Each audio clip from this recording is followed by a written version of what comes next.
Hi friends, good morning. आज के बानाबो एक नतून धरनेर रान्ना, पुरानो दिनेर रान्ना। तो आमी बानाबो आज के आमार काछे एटा नतून। आमी एटा आमार दिदिमार हाथे खेयेछिलाम। तो एटा होच्छे आज के निये नियेछि आमी किछुटा मटर डालटाके एकटु हालका शुकनो भेजे नेब। और एखाने नियेछि पटलगुलोके नुन हलुद और तेल दिए माखिए नेब। और এই যে এরকম ভাবে কেটে নিয়েছি পটলগুলোকে। পটলের দুটো মুখ এরকম করে কেটে নেওয়া হয়েছে যাতে ভেতরে তেল মশলাগুলো ঢোকে।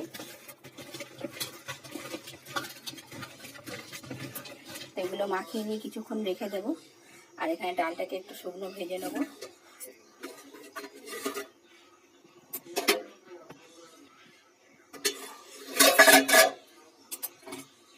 আর এখানে নিয়েছি কিছু গুঁড়ো মশলা নুন হলুদ জিরে আর লঙ্কা গুঁড়ো। তো আমি এই মশলাটাকে একটু গরম জলে গরম জলে একটুখানি গুলে রেখে দেবো। গরম জলে গুললে মশলাটার স্বাদটা আরো দ্বিগুণ হয়ে যাবে।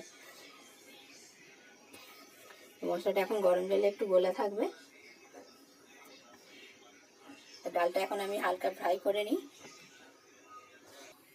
ডালটা হালকা ফ্রাই করে নিয়ে এবার এটাকে ধুয়ে নিয়ে আমি একটা সিটি মেরে নেব।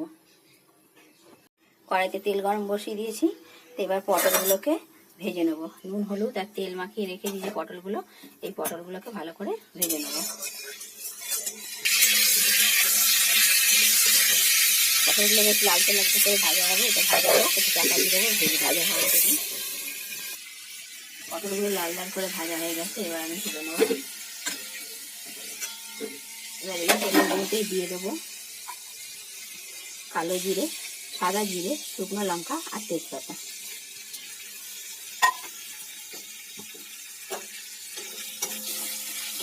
শুকনো লঙ্কা তেজপাতা জিরেটা বেশ ভালো করে ভাজা হয়েছে, গন্ধ বেরিয়েছে। এইবার আমি দিয়ে দেবো বেশ করে রাখা আদা,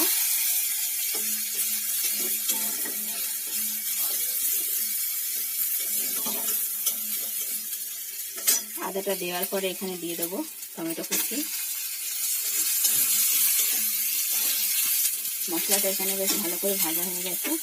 এরপর আমি এর মধ্যে দিয়ে দেবো এই গুলে রাখা মশলাটা, জিরে হলুদ লঙ্কা নুন।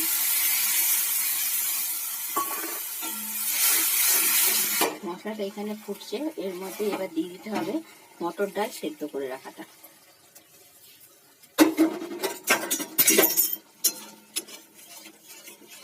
এটাকে কিছুক্ষণ ফোটার সময় দেবো।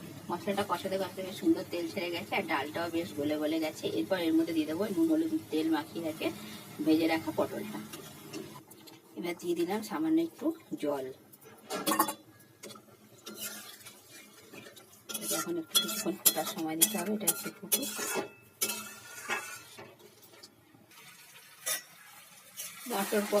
মটরশুঁটি পটলটা হয়ে গেছে। এবার এটা আমাকে একটু নামিয়ে নিতে হবে। সামান্য একটু চিনি দিয়ে দেবো নামানোর সময়।